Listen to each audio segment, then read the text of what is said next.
ஏற்றுக்கொண்டார். இஸ்லாத்தை ஏற்றுக்கொண்ட பின்னால தண்ட ஊர்ல தொழுவிக்கணும், யாராவது தொழுவிக்க வைக்கணும். அப்படி என்கிற நேரத்தில் என்னை தவிர குர்ஆனை மனனமிட்ட வேறு எவரையும் காணவில்லை.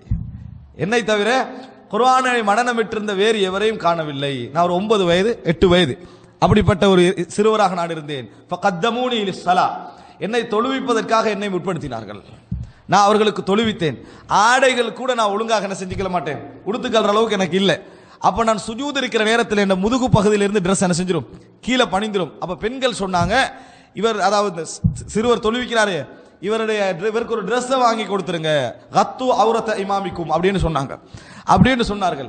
சொன்ன பின்னால் அந்த மக்கள் எல்லாம் சேர்ந்து எனக்கு ஒரு தொழுவிப்பதற்காக ஒரு ட்ரெஸ் என்ன செய்தார்கள், வாங்கி தந்தார்கள். நான் இஸ்லாத்துக்கு வந்த பின்னால் அதை போன்ற ஒரு சந்தோஷம் அடைந்ததே கிடையாது, என் வாழ்க்கையில அதுபோல ஒரு சந்தோஷத்தை அடைந்ததே கிடையாது என்று சொல்லி அந்த அம்ரி என்ற நபித்தோழர் என்ன செய்யறாரு சொல்லுகிறார். அன்புள்ள சகோதரர்களே, அங்க தந்தை காஃபிர், மகனும் காஃபிர், எப்படி ஹெஃபுல் வந்து சேர்ந்துச்சு? அன்புள்ள சகோதரர், இதான் சொல்றேன். அதாவது எந்த நல்ல குணமும் எந்த நல்ல இயல்பும் எந்த நல்ல வாழ்க்கையும் ஒரு குடும்பத்தில் பிரதிபலிக்குதோ அந்த குழந்தைக்கு எது நல்லதோ அதை இறைவன் கொண்டு வந்து சேர்த்துருவான். மனநம் மட்டுமல்ல, மனநம் விட்டா தான் நல்ல அர்த்தம் அல்ல. ஒரு குழந்தைக்கு மனநம் இடையெல்லாம் இருக்கும், ஆனா வேறு நல்ல வாழ்க்கைகள் வந்து என்ன செஞ்சிடும், அந்த குழந்தைக்கு வந்து சேர்ந்துடும். எது மிக முக்கியம், பெற்றோர்கள் நன்றாக இருந்தும் குழந்தை கெட்டு போகின்ற இடங்கள் இருக்குது. அது அல்லாஹ் ரப்புல் ஆலமீனுடைய நாட்டத்திலே உள்ள விஷயம். ஆனால் நிபந்தனை என்ன, அதாவது அந்த வீட்டில் உள்ள பெற்றோர்கள் அந்த குழந்தைகளுக்கு மிகப்பெரிய ஒரு முன்மாதிரியாக இருக்க வேண்டும் என்பது ஒரு பிரதானமான அம்சம். நம்ம வந்து அதாவது குழந்தை இப்படி வளர்த்தார் முரடனாகுவார், இப்படி வளர்த்தார் நல்லவராக வருவார் என்ற உளவியெல்லாம் ஒரு பக்கத்தில் கொஞ்சத்துக்கு வைங்க, வச்சுட்டு நம்ம நல்லா இருந்தால் குழந்தை நல்லா வரும் என்பது உலக அடிப்படை. அவ்வளவுதான். நம்ம எங்களது குணங்கள் எங்களது தர்மம், ஒரு தந்தை தர்மவானாகவே இருந்தால் அதுல மூத்த குழந்தை 2வது குழந்தை 3வது குழந்தையில பாருங்க நல்ல தர்மசாலியாக என்ன செய்யும், உருவாகிறத நீங்க பார்க்கலாம். தந்தை தர்மவாளியா, தந்தை கஞ்சனாக இருந்தா இவனும் கஞ்சனாவே வந்திருக்கிறத நீங்க பார்க்கலாம்.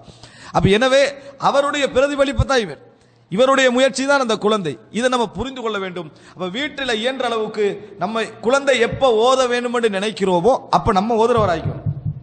குழந்தை எப்ப தொழ வேண்டும் என்று நினைக்கிறோமோ அப்ப நம்ம தொழுகிறவராக இருக்கணும்.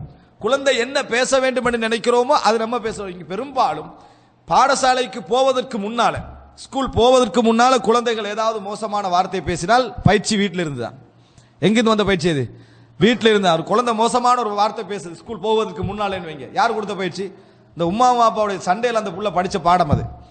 அந்த அல்லது என்ன சகோதரர்களோட சண்டை பிடிக்கிறத படிச்ச பாடம் அது, அல்லது தாய் தந்தையோட சண்டை பிடிக்கிறத படிச்ச பாடம் அது. பாடசாலை போன பின்னர் என்று சொன்னாட அர்த்தம் என்ன, ஏதோ மற்ற பிள்ளைகளோடு சேர்ந்து 4 விஷயம் படிச்சிக்கலாம், 4 விஷயம் சொற்கள் கேட்டிருக்கலாம், அதனால மோசமான விஷயங்கள் பேசலாம் சொல்லலாம். போக முன்னாலே பயிற்றுவிக்கிறான்டா தொட்டில் இங்க தான், இங்க இருந்து பயிற்றுவிச்சுக்கிறாங்கன்னு அர்த்தம். அப்ப இந்த மாதிரி ஒரு குழந்தை என்ன விஷயமாக இருந்தாலும் இந்த வீட்டில் நீங்க ஆள் மனதில் அந்த அடிப்படையில் நம்ம கொடுக்கக்கூடிய விஷயத்தில் பெற்றோர், அதாவது பிராக்டிக்கலா சொல்றேன், அறிவை நாம் சொல்லல, பிராக்டிக்கலான எங்களது தர்பியா தான் அந்த குழந்தையை உருவாக்கும். இன்னும் சொல்ல போனா சில இந்த குழந்தையோட சம்பந்தப்படாத சில விஷயங்கள் இருக்கு. நான் இது சம்பந்தப்பட்ட விஷயங்களை பேசிக்க நினைக்கிறேன். சம்பந்தப்படாத விஷயங்களை குழந்தை படிக்கிறது, சம்பந்தப்படாத விஷயம் இருக்குது அவைகளையும் குழந்தை படிக்கிறது. நீங்க எந்த விஷயங்கள் அந்த குழந்தைகளுக்கு முன்னால பேசக்கூடாது அவைகளை பேசினால் இந்த வயசுல அதை பேசலாம் என்று அந்த குழந்தை நினைக்குது. இந்த வயசுல அதை நம்ம பேசலாம் என்று குழந்தை நினைக்கிறது. அதாவது அந்த குழந்தை என்பது நீங்கள் தான், அவ்வளவுதான்.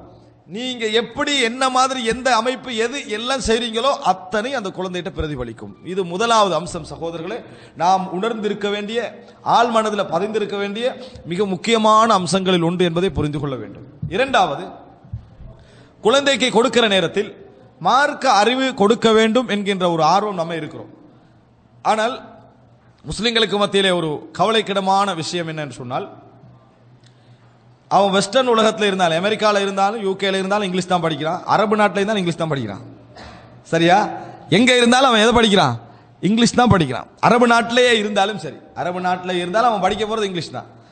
அங்க வெஸ்டர்ன் வேர்ல்ட்ல இருந்தாலும் அங்க படிக்க போறது என்னது? இங்கிலீஷ் தான்.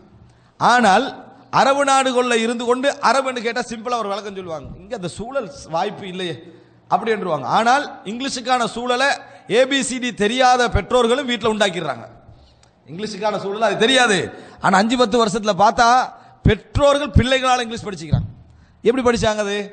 அப்ப என்ன கேட்கிற, உலகத்திலேயே மிக பிரதானமான அம்சம் ஆர்வம், மிக பிரதானமான அம்சம் ஆர்வம்.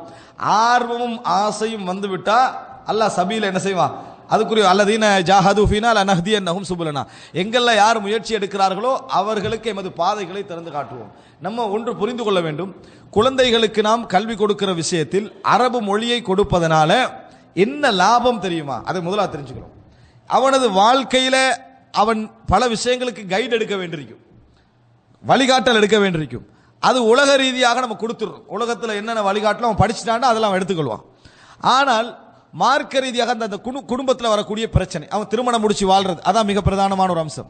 அதாவது திருமணம் முடித்து வாழ்கிற நேரம், தாய் தந்தையோடு இருக்கிற நேரம், சமூக பிரச்சனைகளை சந்திக்கிற நேரம், அவன் வியாபாரத்தை சந்திக்கிற நேரம், ஹராம் ஹலால் இந்த ஒவ்வொரு பிரச்சனைகளையும் அவன் தீர்வெடுப்பதற்கான முதல் அறிவு எது? மார்க்க அறிவு. மார்க்க அறிவுக்கு அவர் உலகத்தில் எல்லோரும் தன்னை சார்ந்திருக்க முடியாது, படித்தவர்கிட்ட தான் போக வேண்டியிருக்கும். ஆனால் தன் பிள்ளை மார்க்க அறிவு விஷயத்தில் இன்னொருத்தர போக வேண்டிய தேவை இருக்கக்கூடாது. அவனே படிச்சு இது கூடும், தண்ட வாழ்க்கைக்கு போதுமான அளவுக்கு ஒரு பெரிய பிரச்சாரகராக இருக்க தேவையில்லை. இது கூடும், இது கூடாது, இது ஹலால், இது ஹராம், இது விரும்பத்தக்கது, இது நம்ம விடுறதான் சரி, இப்படி இருந்த குடும்பத்தில் அது பிரச்சனை, இது இஸ்லாம் அனுமதிக்கல என்பதை தானே முடிவெடுக்கின்ற அளவுக்குள்ள ஒரு ஊடகம் தான் அரபு மொழி என்பது. இரண்டாவது என்ன? குர்ஆன். குர்ஆனை அழகான முறையில் ஓதி அதில் என்ன கருத்து சொல்லப்படுகிறது என்று விளங்கக்கூடிய ஒரு இடம். ஏன் தெரியுமா? உங்களோட குழந்தையோட எதிர்காலத்தில் படிப்பும் தொழிலும் மட்டும் சம்பந்தப்பட போறது இல்லை. அவனுடைய எல்லா விஷயங்களையும் செல்வாக்கு செலுத்த போறது அவனது குடும்ப வாழ்க்கை. அவனது குடும்ப வாழ்க்கை அதில் செல்வாக்கு செலுத்த போகிறது. இந்த குடும்ப வாழ்க்கையில் அவன் விரக்தி அடைகின்ற நேரங்கள், அவனுக்கு பிரச்சனை வருகின்ற நேரங்கள், சட்ட ரீதியான சிக்கல்கள் வருகின்ற நேரங்கள், ஒவ்வொன்றிலையும் அவன் எல்லார்ட்டையும் போய் சொல்லி ஆறுதல் கேட்டு உற்சாகம் பெற முடியாது. அதுக்கு மிகப்பெரிய உற்சாகத்துக்கான ஒரு திறவுகோலாக இருக்க போது அல் குர்ஆன், மார்க்கம். அவனது கருத்து விளங்கி ஓதக்கூடிய ஒரு பண்பாட்டில் இருந்தாண்டு வைங்களேன், அந்த மாதிரி ஒரு பண்பாட்டில் இருந்தவனாக இருந்தா உடனே என்ன நடக்கும்? அந்த ஆர்வம் அவனை தூண்டும், அவனே இயல்பாக அவனை மாற்றிக்கொள்ள வாய்ப்பு இருக்கிறது. எனவே அன்புள்ள சகோதரர்களே, இரண்டாவது அம்சமாக பிள்ளைகளுக்கு நாங்கள் இந்த நாட்டிலே இருந்து கொடுக்கக்கூடிய அறிவில் ஒன்றாக குர்ஆனுடைய ஹதீஸுடைய விஷயங்களை அவனே புரிந்து கொள்ளக்கூடிய அமைப்பில் இந்த வயதிலிருந்து அந்த மொழியை கொடுத்து வைங்களேன். இந்த வயதில் நீங்க 10 மொழியை ஒன்றா சேர்த்து கொடுத்தால் அந்த புள்ளை ஏற்றுக்கொள்ளக்கூடிய தன்மை. எத்தனை மொழியை நீங்க கொடுத்தாலும் இந்த வயதில் கொடுக்கிற அவனுக்கு ஒரு சான்ஸும் தான். இந்த வயதில் நீங்க கொடுக்குறீங்களே ஒரு 6 மொழி, அவன் பெரிதாகினவன எனக்கு 6 மொழி தெரியும்னு சொல்றான் வைங்களே, அப்ப படிக்கிறதை விட இந்த சிறிய வயதிலேயே அவன் வளர்ந்துட்டான் வைங்க.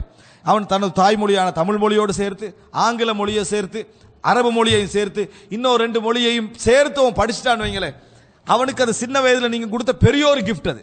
ஏன்னா 15-16 வயசுக்கு போறது 30 நாட்களில் படிக்கிற 60 நாட்களில் படிக்கிறதுல சும்மா வசனத்துக்கு தான் நல்லது, விளங்கிட்டா? ஒரு மொழியை 30 நாட்கள்லாம் படிக்கலாம், பாடமாக்கிட்டு ஒப்பு வைக்கலாம், அவ்வளவுதான். அப்போ ஒழுங்கா படிக்கிறதா இருந்தால் அதுக்குரிய மாகோல் அமைந்து சூழல் அமைவதாக இருந்தால் அவனுக்கு ஒரு 2 வருடம் 3 வருடம் என்னது அந்த இடத்துல தேவை. அப்படி தேவைப்படுகிற நேரத்தில் இது நல்ல ஒரு சந்தர்ப்பம். இந்த இடத்துல பெரிய லெவல் என்ன எதை சொன்னாலும் பெரிய லெவலில் யோசிக்கிறது, அந்த இடத்துக்கு போக முடியாது. இந்த இடத்துக்கு போக முடியுமா இல்லையா? அதை முதலாவது கொஞ்சம் செய்தாலே போதுமா. நம்ம எவ்வளவு பெஸ்ட் லெவல் எங்களால் எவ்வளவு இயலுமோ அதை நம்ம செய்தால் போதுமானது. மற்றபடி அல்லாஹ் தஆலா அதுக்கு என்னது தௌஃபீக் செய்ய போதுமானவன். அப்ப இரண்டாவது நீங்க என்ன நினைங்கன்னு சொன்னால், குழந்தைக்கு கிடைக்கக்கூடிய இந்த கல்வியே நீங்க முழுமையாக அவர்களுக்கு கொடுத்தாலும் அந்த குழந்தை இதில் மட்டுமல்ல வாழப்போகிறது. அவனுடைய உணர்வுகளும் அவனது தைரியமும் அவனது தன்னம்பிக்கையும் தான் அவனை வாழ செய்யும். உணர்வு, தைரியம், தன்னம்பிக்கைகள் இவைகளுக்கு அச்சாணிய மார்க்க அறிவு தான். இதுல விரக்தி அடைந்தா எதுவுமே என்ன செய்ய வராது, சரி வராது. ஏன்னா மனிதன் உற்சாகமும் சோர்வு வருகிற நேரத்தில் அவனுக்கு உற்சாகம் கொடுக்கக்கூடிய ஒரே ஒரு இடம் இந்த தீன் மட்டும்தான், மார்க்கம் மட்டும்தான். ஏன் உலகத்தில் மற்றவன்ட்ட பிரச்சனைகள் எல்லா பிரச்சனைகளையும் மற்றவன்ட்ட சொல்ல முடியாது, எல்லா பிரச்சனைகளையும் மற்ற இடத்துல சொல்ல முடியாது. மார்க்க அறிவு அதுதான் மிகப்பெரிய ஒரு நம்பிக்கை அவனுக்கு என்ன செய்யும், ஊட்டும். அப்ப எனவே ஒரு குழந்தைக்கு நீங்கள் ஊட்டக்கூடிய மிகப்பெரிய ஒரு அறிவே தன்னம்பிக்கை, மிகப்பெரிய அறிவே தன்னம்பிக்கை தான். எந்த இடத்திலும் எனக்கு உலகத்தில் வாழ முடியும் என்கின்ற ஒரு தன்னம்பிக்கை தான் அவனுக்கு ஊட்ட. நீங்க நினைச்சு பாருங்க, உங்களோட படிப்பு உதவி செய்ய முடியாத இடங்கள் எல்லாம் உங்களோட தன்னம்பிக்கை உதவி செஞ்சிருக்கும். நீங்க நினைச்சு பாருங்க, பல இடங்கள் நிறைய பேர் ஓலவல் படிச்சு முடிச்சிருப்பான். அவ 11 வருஷம் தானே படிச்சா. அப்பயே நினைப்பா என்ன தெரியுமா, பேசாம விவசாயம் செய்வோம், பேசாம எங்கேயா ஒரு கடையில போய் நிற்போம். அவ 11 வருஷம் தன்னம்பிக்கை கொடுக்கல. பாத்தீங்களா, 11 வருஷம் படிச்சான் தானே. 11 வருடம் படிச்ச படிப்பு அவனுக்கு என்ன சொல்லுது தெரியுமா, இதை விட்டுருவோம் அப்படிதான் அது சொல்லுது. அப்ப 11 வருஷம் படிச்சிட்டோம் அப்படி என்றது அந்த 11 வருஷம் படிப்பு என்ன செய்யல, கொடுக்கல. அப்ப மிக முக்கியம் எது தெரியுமா, தன்னம்பிக்கை தான். அதாவது பல்கலைக்கழகம் போய் தற்கொலை செய்யறவன் இருக்கிறானா இல்லையா, அங்க போய் இடையில விட்டு போட்டு வேற தொழிலுக்கு போக நினைக்கிறோம் இருக்கிறானா இல்லையா? அப்ப தன்னம்பிக்கை எந்த அறிவுல ஊட்டப்படுதோ நீங்களே உங்களோட வாழ்க்கையில உணர்ந்திருப்பீங்க. எத்தனையோ இடங்கள் உங்களோட கல்வி உங்களை கைவிட்டு போயிருக்கும்.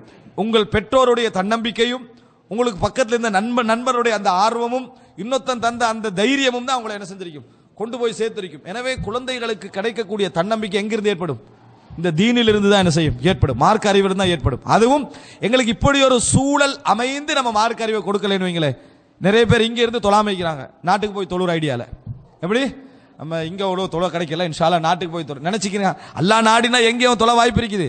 ஆனா இங்க இருந்தே உனக்கு தொழுகைக்கு லீவு டைமு தந்து நீ தொழலைன்னா நாட்டுக்கு போய் தொழ நினைக்கிறாங்களா? அப்ப இது என்னன்னு சொன்னா எப்படி என்ன, அந்த விடுமுறை நாள் வந்தா சுபவு தொழுவோம்ன்ற மாதிரி இந்த மாதிரியான சிந்தனை போக்குறீங்க. சரி, நம்ம சந்தர்ப்பம் அல்லாஹ் தஆலா தந்திருக்கிறான், இது எந்த நேரம் அல்லாஹ் எங்களுக்கு வைப்பான் என்பது இல்லை. அதனால் முதலாவது எங்கள் குழந்தையுடைய தர்பியாவில் எமது பண்புகள் செல்வாக்கு செலுத்தட்டும், எமது வாழ்க்கை. இரண்டாவது, குழந்தைக்கு நம்ம எதை முக்கியத்துவம் என்று காட்டுகிறோமோ அது அவனுக்கு முக்கியத்துவம். நீங்க இதையே ஒரு 14 வருஷம் முக்கியத்துவம் காட்டிட்டு கொஞ்சம் மார்க்கவும் படினா அவனுக்கு முக்கியத்துவமா என்ன செய்யாது, படாது. இதை படிப்பிக்கிற நேரத்தில் இந்த பங்கை என்ன செய்யுங்க, கையில எடுங்க. படிப்பிக்கிறவனுக்கு மட்டும் பொறுப்பு கொடுக்கறதில்ல, நம்மளும் கையில எடுக்கணும். நம்மளும் கையில எடுத்து எதாக இருந்தாலும் முதல்ல குர்ஆனை ஓதிட்டு படிக்கவா, இதை பழக்குங்க. குர்ஆனை முதல்ல ஓதி அவனுக்கு உணர்த்துங்க, அதை இதான் ஃபர்ஸ்ட் ஸ்டாண்ட் அப்படி சொல்லுங்க. சாதாரணமாக உங்களுக்கு முடிஞ்ச இடங்கள்ல ஏதாவது ஒரு மொழி படிக்கிற நேரத்தில் அரபையும் சேர்த்து கொஞ்சம் படி. உங்களால் முடிஞ்ச படிப்புக்கு முடிந்த வாய்ப்புக்குள் உள்ள இடங்கள் இருக்குது. இதான் நீ முதல்ல ஒரு சொல்ல படிச்சு கொடுங்க, ஒரு எழுத்தை படிச்சு கொடுங்க. அப்படி மட்டும் நீங்கள் படித்து கொடுத்தீங்கன்னு சொன்னா உங்களோட கடமையை நீங்க முடிச்சிருங்க. உங்களோட எண்ணங்களுக்கு அல்லாஹ் தஆலா 20 வயதுக்கு பின்னால் கூட அவனுக்கு உதவி செய்வான். நீங்க கொஞ்சம் தான் படிச்சு கொடுத்திருப்பீங்க, ஆனால் நீங்க அந்த குழந்தைகளுக்கு வச்ச ஆர்வத்தின் காரணமாக புற உதவி செய்வாங்க. நீங்க நினைச்சு பாருங்க, உங்கள் பெற்றோர்கள் உங்களை நல்லவர்களாக வளர்க்க நீங்களும் ஒரு ஆலிமாக வளர்க்கணும், உங்களுக்கும் மார்க்க அறிவு தெரிஞ்சிருக்கும் நினைச்சிருப்பாங்க. அவங்களோட ஆர்வம் உண்மையாக இருந்ததுனால நீங்க பிற்காலத்தில் படிச்சிருப்பீங்க. நீங்க பிற்காலத்தில் 25 வயசுக்கு பிறகு படிச்சிருப்பீங்க, 30 வயசுக்கு பிறகு படிச்சிருப்பீங்க. ஆனால் அதுக்கு காரணம் அந்த பெற்றோர்களுடைய உண்மையான ஆர்வம். அதனால நீங்க முழுமையாக நீங்க தான் படிச்சு கொடுக்கணும் என்பது இல்லை, நீங்க உண்மையாக படித்து கொடுத்தால் போதுமானது. அல்லாஹ் அதுக்குரிய சந்தர்ப்பத்தில் என்ன செஞ்சிருவான், அதை கொண்டு வந்து சேர்த்து விடுவான். ஆக அன்புள்ள சகோதரர்களே, எல்லாவற்றையும் விட மிக பிரதானமானது குழந்தைகளுக்கு எவ்வளவு ஆர்வமாக சொல்லிக் கொடுக்கிறோமோ அதை விட நம்ம துஆ கேட்பது. ரப்பனா ஹபலனா மின் அஸ்வாஜினா வதுர்ரியாத்தினா குர்ரத அயுனின் வஜஅல்னா லில் முத்தகீன இமாமா. அப்ப என்ன, குழந்தைகளுக்காக நிறைய துஆ கேட்கணும். குழந்தைகளுக்காக என்னது, அதாவது எனக்கு வந்து நல்ல ஒரு துர்ரியத்தை தா, நல்ல குழந்தைகளை தா, நல்ல அவுலாதுகளை தா, இப்படியான வார்த்தைகள் எங்களோட துஆக்கள்ல நிறைய கலந்திருக்கும். இதுதான் எங்களோட பிரதானமான துஆ என்ன செய்ய இருக்கணும். இருந்து என்று சொன்னால் உங்களால முடியாது விட்டாலும் அல்லாஹ் ரப்புல் ஆலமீன் அந்த இடத்துல என்ன செய்வான், அந்த குழந்தைகளை உங்கள் மரணத்துக்கு முன்னால் உங்களோட கண் முன்னால் அல்லாஹ் கொண்டு வந்து காட்டுவான். நீ நினைச்சதை நான் என்ன செஞ்சுக்கிறேன், உங்களோட எண்ணம் தான் மிக முக்கியம். என்னமல் அமாலு பின்னியாத். ஆக அன்புள்ள சகோதரர்களே, அல்லாஹ் ரப்புல் ஆலமீன் எம் அனைவரது வாழ்க்கையிலும் சிறந்த தௌஃபீக்கை செய்து எமது குழந்தைகளை நாம் எப்படி நல்லவர்களாக அவர்களை எதிர்பார்க்கிறோமோ அது போன்ற குழந்தைகளாக வாழ வைக்க போதுமானவன்.